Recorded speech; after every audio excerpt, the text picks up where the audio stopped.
Pastor ஊழியர் pastor Antony செல் Abraham அவர்கள் இணைந்திருக்கிறார். பிரைம் மினிஸ்டர் சார்பாக லண்டன் யூகேயிலிருந்து அவர்களுக்கு மாலை வணக்கங்களை கூறுவோம், வாழ்த்துவோம், வரவேற்போம். பிதா குமாரன் பரிசுத்தாவியான நாமத்தினாலும் சங்கமம் வானொலி டீம் சார்பிலும் என் சார்பிலும் என் குடும்பத்தின் சார்பிலும் வானொலி கூட இணைந்து கேட்டுக்கொண்டிருக்கிற மறு ஒலிப்பிலை கேட்கப் போகின்ற யூடியூப் கூட, ஃபேஸ்புக் கூட, ட்விட்டர் கூட பார்க்க போகின்ற ஒருவர் சார்பிலும் வாழ்த்தி கொண்டு வரவேற்போம். பிரைஸ்லோ பாஸ்டர், உங்களுக்கு மாலை வணக்கங்கள். ஆமென். வணக்கம். ஆமென். உங்களை வாழ்த்துகிறோம், வரவேற்கிறோம், கர்த்தருடைய கரத்திலே ஒப்புவிக்கிறோம். புதிய நாளிலும் புதிய ஆசீர்வாதத்தோடு புதிய வார்த்தைகளோடு இணைந்திருக்கிறோம். உங்களிடம் ஒப்படைக்கிறோம், வழி நடத்துங்க பாஸ்டர். God bless you. ஆமென், ஆமென். இயேசு கிறிஸ்துவின் இணையற்ற நாமத்தினால் உங்கள் அனைவரையும் வாழ்த்தி வரவேற்கிறேன். எவ்வளவு நல்ல தேவன் நமக்குண்டு. ஆமென். அனுதினமும் அவரை தியானிக்கும் பொழுது, வார்த்தைகளை தியானிக்கும் பொழுது எவ்வளவாய் சந்தோஷப்பட முடியும், எவ்வளவாய் அவருக்குள் களி கூற முடியும். கர்த்தர் நல்லவர் என்பதை ருசித்து பாருங்கள். அவருடைய வார்த்தையை நீங்கள் வாசிக்கும் பொழுது நிச்சயமாய் அனுதினமும் அவரை ருசிக்க முடியும். அவர் எல்லாவற்றையும் செய்து எல்லாம் முடிந்தது என்று சொல்லி இருக்கிறபடியினால் நாங்கள் அதை விசுவாசித்து இன்றைய நாளிலே நாங்கள் பெற்றுக்கொள்ள முடியும். இன்றைய நாளிலே சுகமடைய முடியும். இன்றைய நாளிலே விடுதலை அடைய முடியும். ஆமென். ஆகவே தேவ வசனத்துக்குள்ளாய் கடந்து சொல்வோம். அன்பின் பிதாவே, இந்த வார்த்தைகளுக்காக எமக்கு நன்றி. இந்த வார்த்தைகள் உம்முடையவைகள். நீர் இந்த வார்த்தைகள் நம்முடைய வாழ்க்கையிலே நிறைவேறத்தக்கதாக சகலத்தையும் குமாரன் மூலமாய் செய்து முடித்திருக்கிறபடியினால் நாங்கள் அதை இன்றைய நாளிலே விசுவாசித்து பெற்றுக்கொள்ளுவோம். அதிலே பலுகி பெருகுவோம். இயேசுவின் இணையற்ற நாமத்தினால். ஆமென், ஆமென். பிரியமானவர்களே, நேற்றைய நாளில் கூட நாங்கள் பார்த்தோம், அநேக காரியங்களை பார்த்தோம். நாங்கள் தேவனுக்குள்ளாய் இருக்கிறோம், அல்லது தேவன் நமக்குள்ளாய் வந்து விட்டார். நாங்கள் இப்பொழுது அவருடைய ராஜ்யத்திலிருந்து நாங்கள் பேசும் பொழுது, அவருடைய ராஜ்யத்தின் பிள்ளைகளாக நாங்கள் பேசும் பொழுது நிச்சயமாய் நாங்கள் என்னத்தை விசுவாசித்து பேசுகிறோமோ அது நிச்சயமாய் நம்மை மேற்கொள்ளும். ஆனால் அநேக வேளைகளிலே நாங்கள் ராஜ்யத்துக்குள் வந்துவிட்டோம் என்ற அறிவில்லாமல் நாங்கள் ராஜ்யத்துக்கு வெளியால் நின்று கொண்டு என்ன செய்கிறோம்? கதவை தட்டி கொண்டிருக்கிறோம். அதனால் பெற்றுக்கொள்ளாதவர்களாய் இருக்கிறோம். வேத வசனம் தெளிவாக சொல்லுகிறது, தேவனுடைய ராஜ்யம் அங்கே இங்கே அல்ல, நமக்குள் இருக்கிறது. ஆமென். அப்ப அவரும் அவருடைய ராஜ்யமும் நமக்குள்ளே இருக்கிறது என்று சொல்லி அந்த சத்தியத்தை அறிந்து அதிலே இணைக்கப்பட்டவர்களாய் நாங்கள் பேசும்பொழுது நிச்சயமாய் காரியங்கள் நடக்கும். ஆமென். கொலோசியர் 1:11 உங்களுக்கு வாசிக்கிறேன், கவனிங்கள். இருளின் அந்தகாரத்தில் நின்று நம்மை விடுதலை ஆக்கி.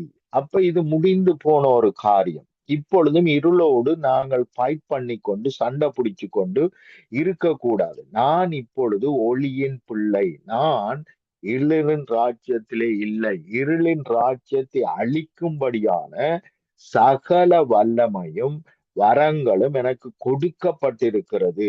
ஆமென். அந்த வல்லமை எங்கேயோ அல்ல, அல்லது 40 நாள் பாசிங் இருந்து பெற்றுக் கொள்ளுகிறதாக அல்ல, அது எனக்குள்ளே இருக்கிறது. ஆமென்.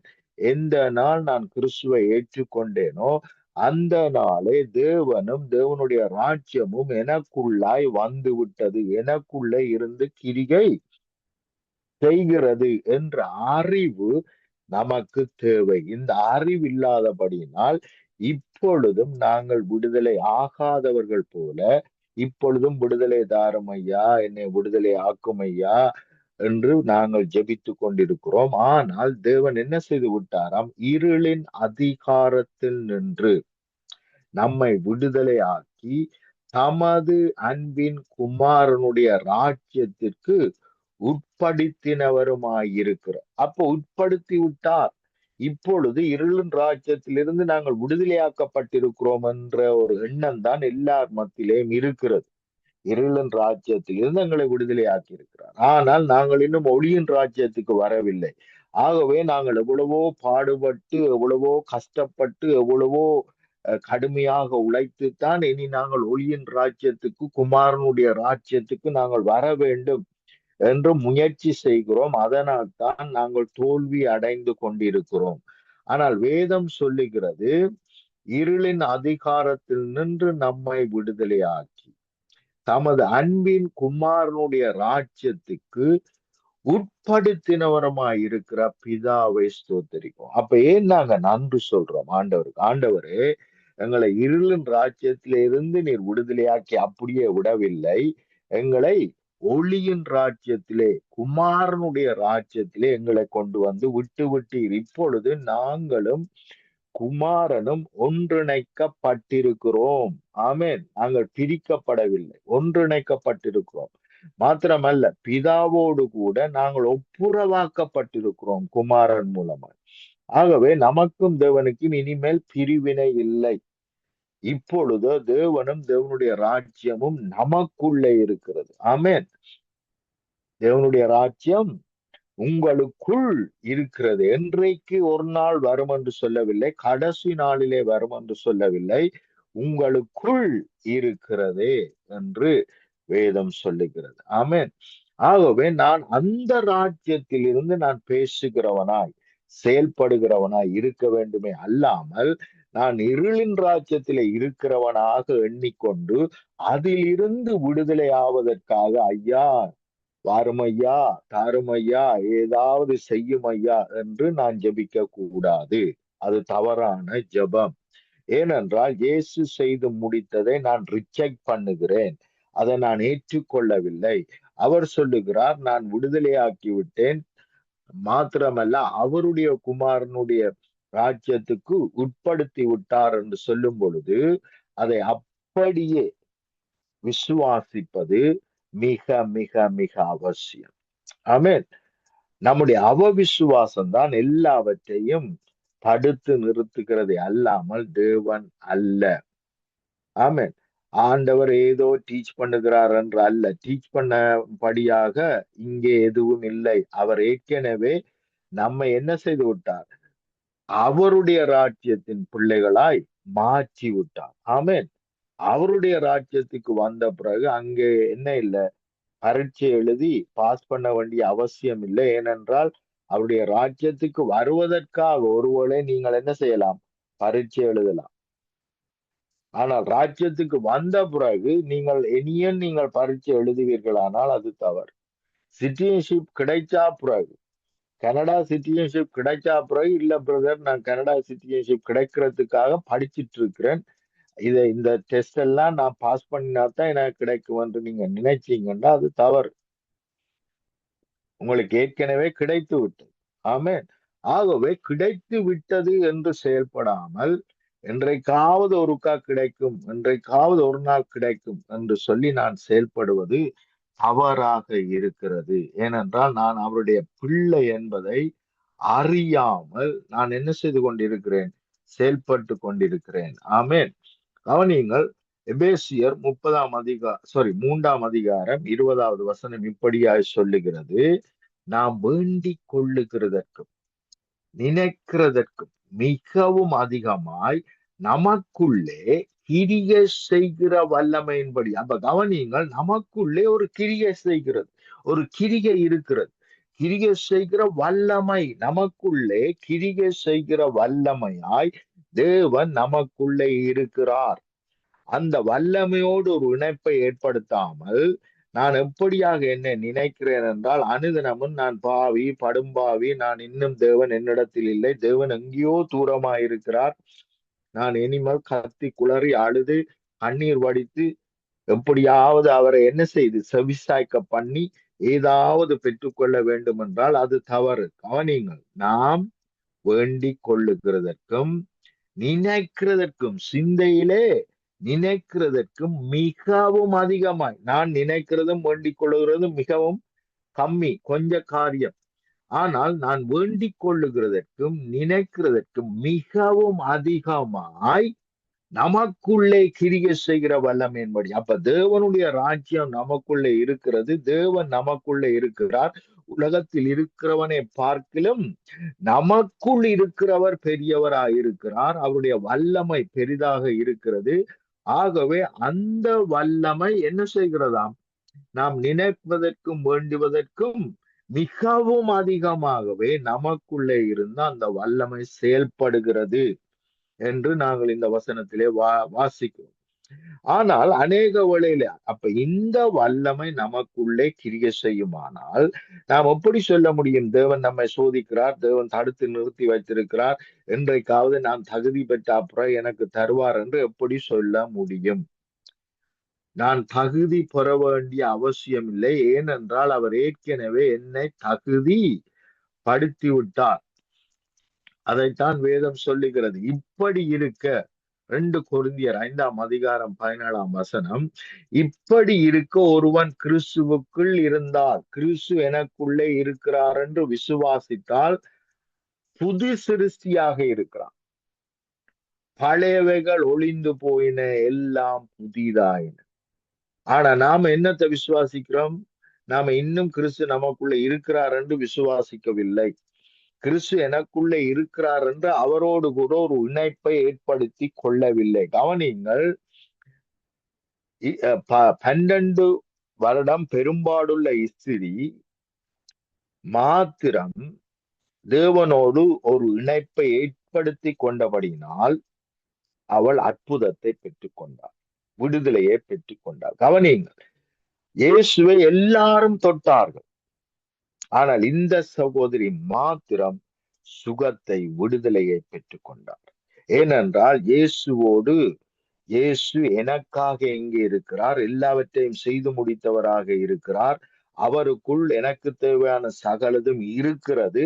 அதை நான் இப்பொழுதே பெற்றுக்கொள்வேன் என்று விசுவாசித்த அந்த சகோதரி மாத்திரம் பெற்றுக்கொண்டாலே அல்லாமல், இயேசு அவர்கள் மத்தியிலே இருந்தும் அவர்கள் எல்லோரும் இயேசுவை தொட்டும் ஒருவரும் குணமடையவில்லை, இந்த சகோதரியை தவிர. அப்ப தேவன் நம்மோடு இல்லை என்பது கிடையாது. தேவன் நம்மோடு தான் இருக்கிறார். ஆனால் அவரோடு கூட ஒரு தொடர்பை, ஒரு இணைப்பை விசுவாசத்தின் மூலமாய் அவர் என்னோடு இருக்கிறார் என்ற விசுவாசம் நமக்கு இன்னும் உருவாகவில்லை. நாங்கள் இன்னும் என்ன செய்கிறோம்? அவருக்கு வெளியால் நின்று கொண்டு, அவருடைய ராஜ்யத்துக்கு வெளியால் நின்று கொண்டு கதவை தட்டி கொண்டிருக்கிறோம். ஆண்டவரே துறவும், ஆண்டவரே தாரும், ஆண்டவரே செய்யும் என்று சொல்லிக் கொண்டிருக்கிறோம். ஆனால் அவருக்குள் எல்லாமே கொடுக்கப்பட்டாயிற்று, எல்லாமே இருக்கிறது.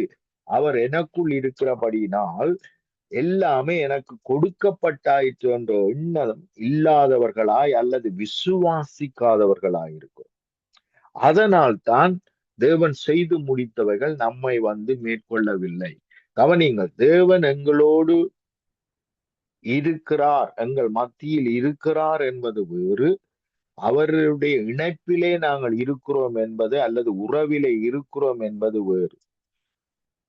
ஆனால் அநேக வேளைகளிலே தேவன் நம்மத்திலே இருக்கிறார் என்று நாங்கள் விசுவாசிக்கிறோம். ஆனால் அவரோடு நாங்கள் இணைப்பிலே இருக்கிறோம். நாங்கள் அவரோடு என்ன செய்யப்பட்டிருக்கிறோம்? அவருடைய சரீரமாக இணைக்கப்பட்டிருக்கிறோம். அவருடைய சரீரத்தின் அங்கங்களாக மாற்றப்பட்டிருக்கிறோம். ஆமென் என்ற அறிவில்லாமல், ஆகவே அவருடைய சரீரமாய் நாங்கள் இருக்கும் பொழுது எந்த ஒரு நோயும் நொடியும் அல்லது பிரச்சனையோ வேதனையோ துன்பமோ இவைகள் எதுவும் நம்மை தொட முடியாது என்ற அறிவில்லாமல் அநேக வேளைகளிலே அவருடைய சபை, மனவாட்டி, அவருடைய சரீரத்தின் அங்கங்கள், அவருடைய பிள்ளைகள் என்று சொல்லுகிறோம். ஆனால் பிள்ளைக்குரிய ஆசீர்வாதம் என்ன? அல்லது பிள்ளை எப்படியா செயல்பட வேண்டும்? தேவன் என்னோடு இருக்கிறார், பிதா என்னோடு இருக்கிறார் என்று செயல்படுவதை விட்டுவிட்டு ஒரு வேலைக்காரன் அல்லது ஒரு அடிமை அழுது குளறி கண்ணீர் வடிக்கிறது போல நாங்கள் செய்து கொண்டிருக்கிறோம். மாத்திரம் அல்ல, அடிமைக்கு எதையுமே போய் பெற்றுக்கொள்ளத்தக்க அதிகாரம் இல்லை. அவன் அழுது குளறி கண்ணீர் வடித்து அந்த எஜமானுடைய நேரத்துக்காக எப்ப அவர் இறங்குவாரோ அப்பொழுதுதான் எனக்கு கிடைக்கும் என்று சொல்லி எல்லாவற்றிற்கும் அவன் காத்திருக்க வேண்டியவனா இருக்கிறான். ஆனால் பிள்ளையோ அப்படி அல்ல. பிள்ளை தகப்பனுடையதெல்லாம் எனக்கு சொந்தம். என்னுடைய வீட்டிலே தகப்பனுடைய வீட்டிலே இருக்கிற சகலதும் எனக்கு சொந்தமாயிருக்கிறது. நான் இப்பொழுதே போய் எல்லாவற்றையும் பெற்றுக்கொள்ள முடியும் என்று செயல்படுகிறவன் தான் பிள்ளை. ஆனால் நாங்கள் பிள்ளைகள் என்று சொல்லிக்கொண்டு நாங்கள் வேலைக்காரர்கள் போல நடந்து கொள்ளுகிறோம். நாங்கள் பிள்ளைகள் என்று அறிக்கையிடுகிறோம், ஆனால் அதை விசுவாசிக்கவில்லை. மாறாக நாங்கள் வேலைக்காரர்கள், நாங்கள் அடிமைகள். ஆகவே நாங்கள் பெற்றுக்கொள்ள முடியாது. நாங்கள் நினைக்கிற நேரத்தில் எங்களுக்கு எதுவும் கிடைக்காது. என்றைக்காவது எப்போதாவது அவர் இறங்கி எஜமான் கொடுக்க முடியுமே அல்லாமல் நாங்கள் பிள்ளைகளாக போய் எடுத்துக்கொள்ள முடியாது என்று அநேகர் நினைக்கிறார். அதனால்தான் அழுது குளறி கண்ணீர் வடித்து ஜெபம் பண்ணி கொண்டிருக்கிறார்கள். ஆனால் கவனியுங்கள், லூக்கா 15ஆம் அதிகாரம் 29 31வது வசனம் வரைக்கும் நான் உங்களுக்கு வாசிக்கிறேன். இங்கே இளைய குமாரன் மூத்த குமாரனை குறித்த செய்தி இங்கே சொல்லப்பட்டிருக்கிறது. அவன் தகப்பனுக்கு பிரதியுத்தரமாக, இதோ இத்தனை வருஷமாய் நான் உமக்கு ஊழியம் செய்து ஒரு காலம் உம்முடைய கற்பனையை மீறாதிருந்தும். அப்ப இப்படியான ஜனங்கள், இப்படியாக உண்மையுள்ள கிறிஸ்தவர்கள் இருக்கிறார்கள். அவர்கள் என்ன செய்கிறார்கள்? தேவனுடைய ஊழியம் செய்கிறார்கள், தேவனுக்கென்று செயல்படுகிறார்கள், வார்த்தையின்படி நடக்கிறார்கள், அவருடைய வார்த்தையை மீறாமல் இருக்கிறார்கள். இப்படியெல்லாம் தேவனுடைய பிள்ளைகள் இருக்கிறார்கள், உண்மை உள்ள பிள்ளைகள் இருக்கிறார்கள். அப்ப இவனும் அதைத்தான் சொல்லுகிறான், நான் உண்மையா இருக்கிறேன், உமக்கு ஊழியம் செய்கிறேன், உம்முடைய கற்பனைகளிலே ஒன்றையும் நான் மீறவில்லை. உண்மைதான். என் சிநேகிதரோட நான் சந்தோஷமா இருக்கும்படி நீர் ஒரு காலம் எனக்கு ஒரு ஆட்டுக்குட்டியையாவது கொடுக்கவில்லை. அப்ப கவனியுங்கள், என்ன செய்து கொண்டிருக்கிறான் இவன்? ஜெபித்து கொண்டு உள்ளத்திலே எனக்கு ஒரு ஆட்டுக்குட்டி வேணும், எனக்கு ஒரு ஆட்டுக்குட்டி வேணும், நான் என்னுடைய சிநேகிதரிடத்திலே போய் சந்தோஷமா இருக்கும்படிக்கு எனக்கு ஒரு ஆட்டுக்குட்டி வேணும் என்று சொல்லி இவனுடைய உள்ளம் ஜெபித்து கொண்டே இருக்கிறது. வேசிகளிடத்தில் உம்முடைய ஆசிய அழித்து போட்ட உம்முடைய குமாரனாகிய இவன் வந்தவுடனே கொளுத்த கன்றை இவனுக்காக அடிப்பித்தீரே என்றார்.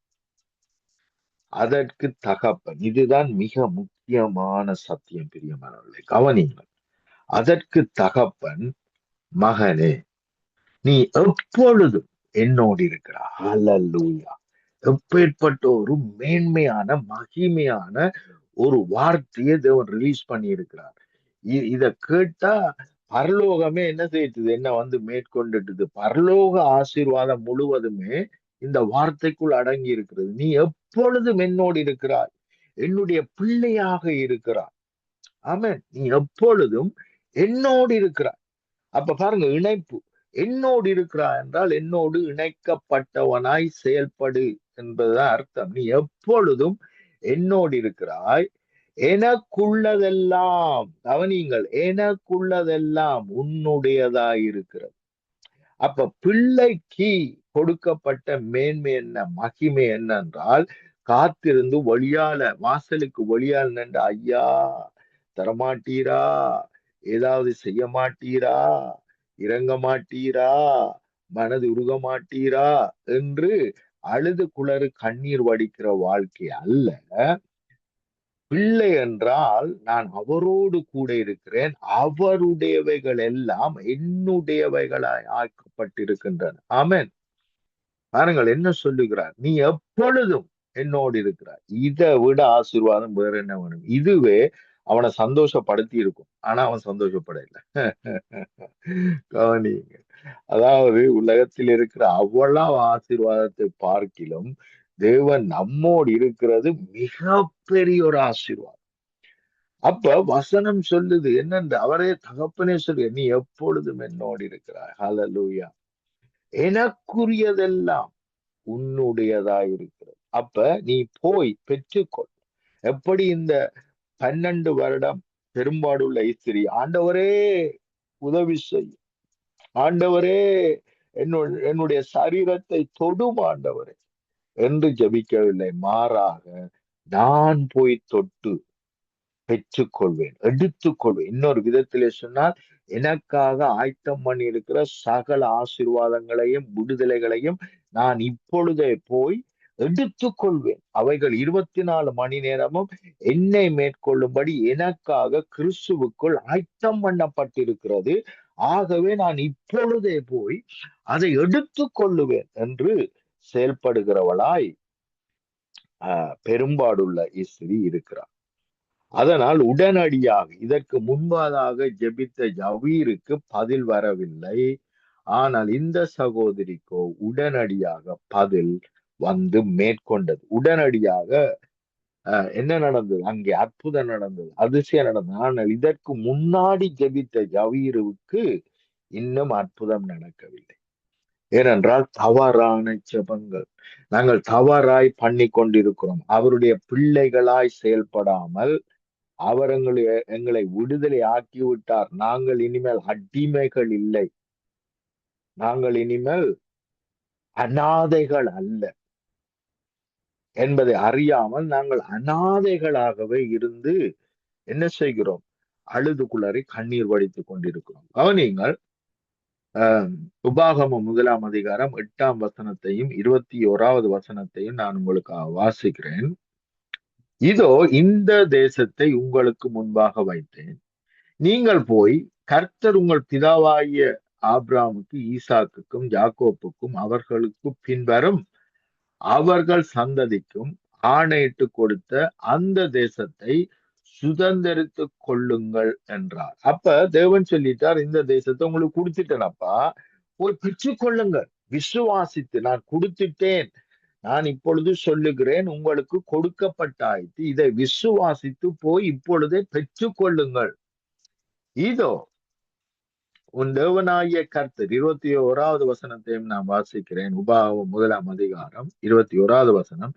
இதோ உன் தேவனாகிய கர்த்தர் அந்த தேசத்தை உனக்கு முன்பாக வைத்திருக்கிறார். இன்னொரு விதத்திலே சொன்னால் கொடுத்திருக்கிறார். உன் பிதாவாகிய தேவனாகிய கர்த்தர் உனக்கு சொன்னபடியே நீ போய், உனக்கு சொன்னபடியே வாக்கு பண்ணினபடியே நீ போய் அதை சுதந்திரித்துக் கொள். அந்த சொல்ற இப்பவே ஆயத்தமா இருக்கு, நீ போய் சுதந்திரித்துக்கொள். பயப்படாமலும் பயப்படாதே, என்ன செய்ய, சந்தேகப்படாதே. கிடைக்காது, நான் ஜெபிச்சா கிடைக்குமா கிடைக்காதா அப்படியெல்லாம் சந்தேகப்படாதே, பயப்படாதே. பிசாச பார்த்து பயப்படாதே, நோயை பார்த்து பயப்படாதே. பயப்படாமலும் கலங்காமலும் இரு என்றும். ஆனால் இந்த வார்த்தையை பிடித்து கொண்டு, இந்த வார்த்தையை விசுவாசித்து கானானை போய் மேற்கொள்ளாமல் அங்கே ராட்சதர்கள் இருக்கிறார்கள் என்று சொல்லி மாமிசத்திலே பார்த்து, தேவன் எவ்வளவு பெரிய தேவன் என்னோடு இருக்கிறார், உலகத்தில் இருக்கிற ராட்சதரை பார்க்கலும் எனக்குள் இருக்கிறவர் பெரியவர் என்று பார்க்காமல் என்ன செய்தபடினால் அவருடைய வார்த்தையை விசுவசிக்காமல் அங்கே போய் ராட்சதர்கள் இருக்கிறார்கள், ஆகவே நாங்கள் மரித்து போய் விடுவோம், நாங்களால் மேற்கொள்ள முடியாது, எங்களுக்கு இருக்கிற நோய்கள் ராட்சதர் போல இருக்கிறார்கள், எங்களுக்கு இருக்கிற பிரச்சனைகள் ராட்சதர்கள் போல இருக்கிறார்கள், எங்களுக்கு இருக்கிற வேதனைகள், துன்பங்கள், தடைகள், தாமதங்கள், பில்லி சூனிய கட்டுக்கள் ராட்சதர்கள் போல இருக்கிறபடியினால் நாங்களால் மேற்கொள்ள முடியாது, நாங்கள் செத்து போய் விடுவோம் என்று தவறாய் விசுவசித்தார்கள். தேவனுடைய வார்த்தையை விசுவசிக்காமல் தவறாய் மாமிசத்தினால் பார்த்து மாமிசமாய் பேசி என்ன செய்தார்கள்? தேவ ஆசீர்வாதத்தை இழந்து போனார்கள். வனாந்தரத்திலேயே அவர்களுடைய அநேகர் தேவ வாக்கு தத்துவத்தை பெற்றுக் கொள்ளாமல் விசுவாசத்தினால் தவறான வார்த்தையை அறிக்கை பண்ணி மரித்து போனார்கள். இன்றைக்கும் அநேக தேவனுடைய பிள்ளைகள் எப்படி மூத்த குமாரன் தேவனுடைய வார்த்தையை நம்பாமல், நீ எப்பொழுதும் என்னோடு இருக்கிறார், என்னுடையவைகள் எல்லாம் உன்னுடையவைகள், என்னுடைய பிள்ளையாக நீ செயல்படு, நீ கட்டளையிடு, அப்பொழுது உனக்கு இவைகள் எல்லாம் சம்பவிக்கும் என்று சொல்லும் பொழுது அவர்கள் அதை விசுவசிக்காமல் என்ன செய்தார்கள்? விசுவசிக்காமல் மாமிசத்திலே பார்த்து சாக போகிறோம், ஐயோ சாக போகிறோம் என்று பேசினபடினால் அவர்கள் மரித்து போனார்கள். அவர்களால் எந்த ஆஹ், ஒரு ஆசீர்வாதத்தையும் பெற்றுக்கொள்ள முடியும். கவனியுங்கள், லூக்கா 17 5-6 நான் வாசிக்கிறேன். அப்பொழுது அப்போஸ்தலர் கர்த்தரை நோக்கி, எங்கள் விசுவாசத்தை வர்த்திக்க பண்ண வேண்டும் என்றார். அப்ப கவனிங்கள், வர்த்திக்க பண்ண வேண்டுமானால் எங்களிடத்திலே என்ன சொல்லுகிறார்கள்? வர்த்திக்க பண்ண வேண்டுமானால் அதிகரிக்க வேண்டும். அப்ப அதிகரிக்க வேண்டுமானால் எங்களிடத்திலே இருக்கிறது, ஆனால் போதாது. இந்த எண்ணம் தான் இன்றைக்கு அநேக தேவனுடைய பிள்ளைகளுக்குள் இருக்கிறது. விசுவாசம் எங்களுக்கு இருக்கிறது, ஆனால் அது கொஞ்சமாக இருக்கிறது, அது போதாது. ஆகவே அதை பெருக பண்ணும் ஆண்டவரே என்று ஜெபிக்கிறார்.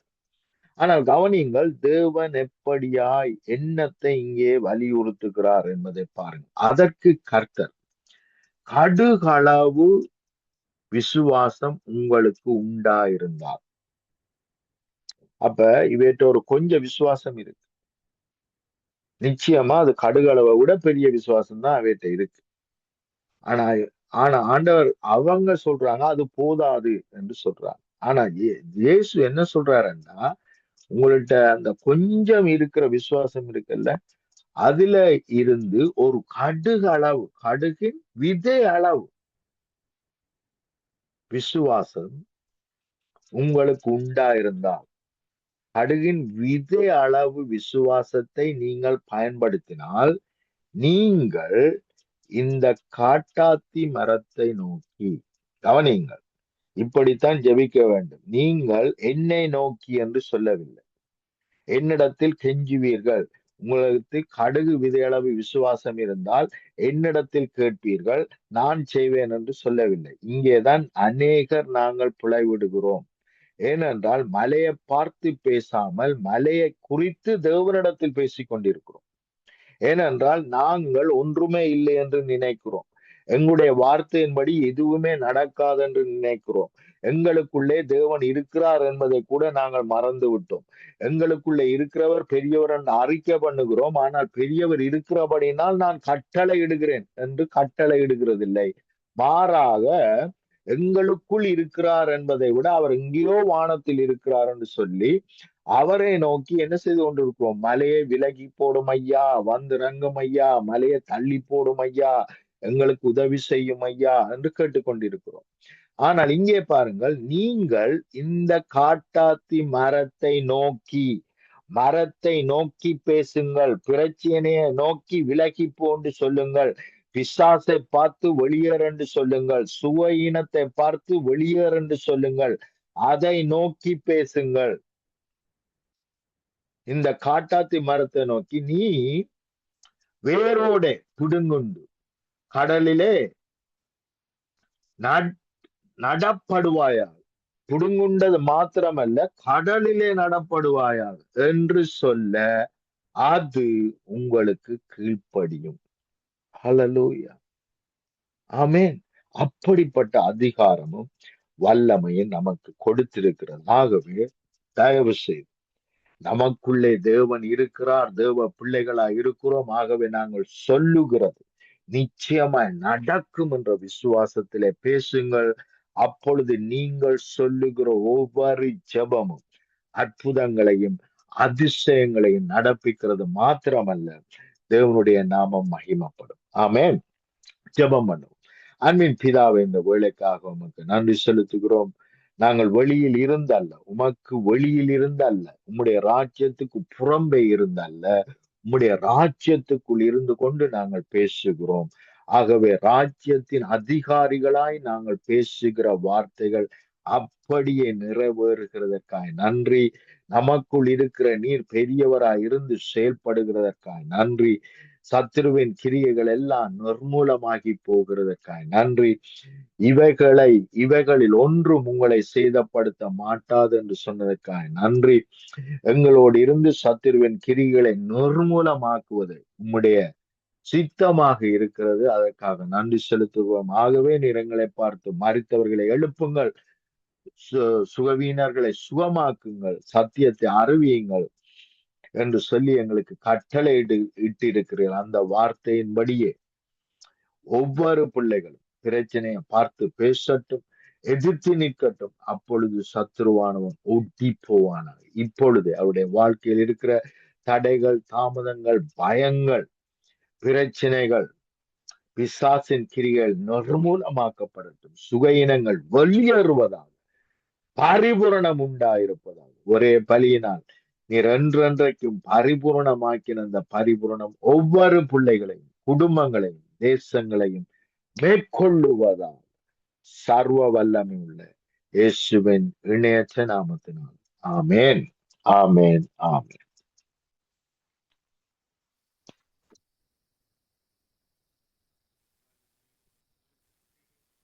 உங்களோட மேக் ஆஃப்ல இருக்கா?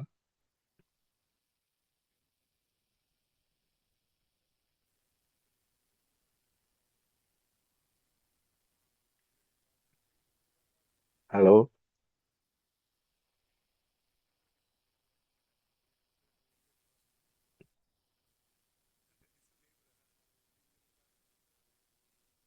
பிரதர். எட்வின் வானரை அழைக்க இருக்கிறோம். கர்த்தர்